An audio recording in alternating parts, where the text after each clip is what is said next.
National research development corporation की स्थापना साल 1953 में भारत सरकार द्वारा विभिन्न राष्ट्रीय अनुसंधान एवं विकास संस्थानों, विश्वविद्यालयों की technologies, knowledge, invention, patents, processes को बढ़ावा देने, विकसित करने और व्यवसायीकरण करने के प्राथमिक उद्देश्य के साथ शुरू की गई थी।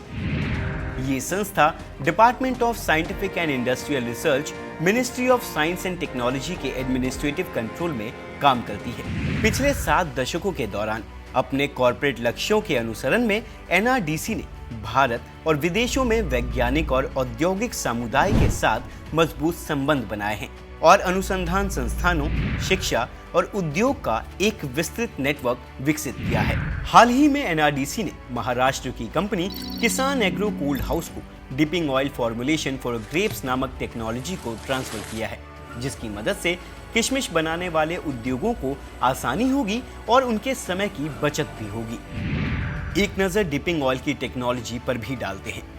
अंगूर बेरी में non living layers of cuticle and epicuticular wax होती है, जो अंगूर के सूखने की दर को सीमित करती है। वहीं डिपिंग ट्रीटमेंट का उद्देश्य आउटर वैक्सी लेयर को नष्ट करना या बदलना है, या बेरी की सतह पर छोटी छोटी दरारें, जिन्हें चेकिंग कहते हैं, बनाना है, जिससे अंगूर को आसानी से सूखने में मदद मिलेगी। पानी में alkaline oil in water emulsion को कोल्ड डिप के नाम से भी जाना जाता है, जिसका उपयोग किशमिश के उत्पादन के लिए ऑस्ट्रेलिया में व्यावसायिक पैमाने पर किया जा रहा है। इसके साथ ही एक रिपोर्ट ये भी इशारा करती है कि डिपिंग ऑयल में मुख्य रूप से फैटी एसिड के इथाइल ईस्टर शामिल हैं।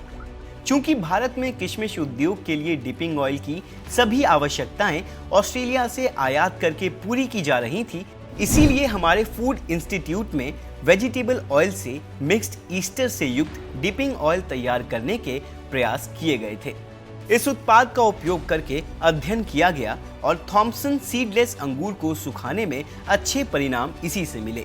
आपको जानकर हैरानी होगी कि सालाना करोड़ों रुपए के डिपिंग ऑयल्स दूसरे देशों से इंपोर्ट करते आ रहे हैं, लेकिन